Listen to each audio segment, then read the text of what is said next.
जोंहा दिनै बिटिसिनि चिफ हाग्रामा महिलारिनि जे शपथ ग्रहण बे शपथ ग्रहणा जाना थांबाय। बेनि गेजेरजोंनो गोबां अखा बांखा मोनबाय। बिथाङा बेयाव बुंदों जे जि मैला बे मैलाखौ दिनै इसोरा भगबाना आल्लाया सब सुस्रांना होबाय। जों माने एसेबां खस्थ' मावनांगौ गैला बे रोखोमनि बिथाङा मोनसे डायलग रखम होदो आरो। थेवबो बिथाङा नै दानि आसामनि चिफ डक्टर हिमन्त बिश्व शर्मानियाव मिजिं थिदों जे जोंनि बिपिएफ पार्टीखौ मोजाङै खामानि मावनायाव मदद होगोन आरो जि पार्टीनियानो जा एमसिएलए एमएलए इएम बयबो बिपिएफ पार्टीजों ज' जानानै खामानिखौ मावलाङो। बेफोरखौ बिथाङा दिनैनि बे शपथ ग्रहणजों गेजेरजोंबो बिथाङा बुंदों आरो खावलायदों। आरो बिथाङा बेखौ बुंबावदों जे इलेक्शन केम्पिंआव जि रायजोफोरनो जि राव होबोदों आरो जि बादा खालामदों बिथांमोना बे सरकार दाखांनायनि उनावनो गासैखौबो फारि फारि मावफिनगोन होननानै मावलांगोन होननानै बिथाङाबो रायजोफोरखौ माने रायजोफोरनि सिगाङाव दिथा होदों। नेना थादो रायजोफोर, नोंथांमोनाबो सारमोना माबायदि खामानि मावलाङो। अरायबो मोजां खामानि मावनायाव नों सासे बर'नि फिसा जानानै एना एनि सानाबालासिनो खौसे जानानै खामानि मावनायाव बयबोखौबो हेफाजाब होलाय।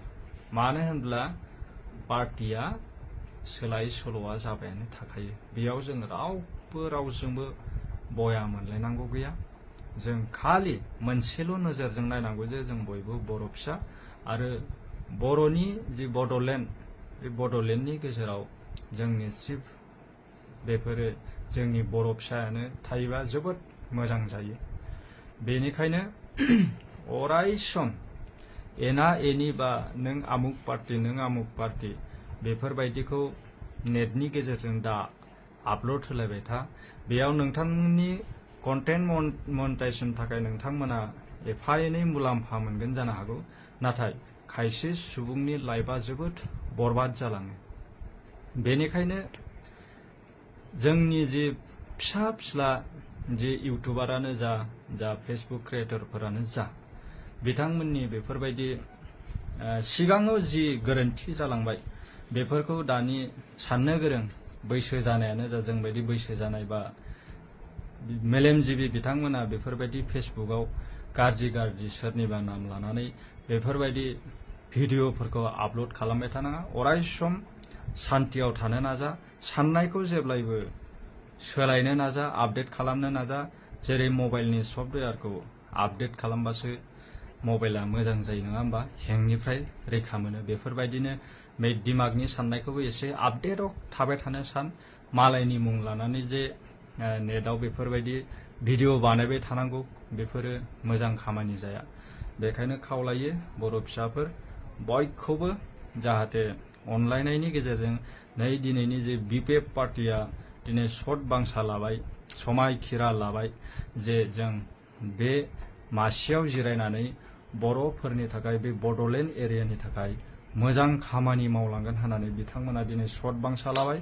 आं रावनिबो पार्टिनि जानानै रावनिबो पार्टिनि गरसेबो जायाखै, अब्लाबो बे भिडिअखौ आङो लाबोनाय जादों जे बे दा फैफिननाय पार्टिया बिपिएफआ जाहाथे मोजां खामानि मावलाङो बेखौनो मिजिं थिनानै बे भिडिअखौ बानायनाय जादों। नोंथांमोना हयथ' आंनि भिडिअखौ नायनो मोजां मोनाबो जानो हागौ, थेवबो आंनि जि मोन्दांथि आं बे मोन्दांथिनि गेजेरजोंनो नै दिनैनि भिडिअखौ फिन बानायफिननाय जादों।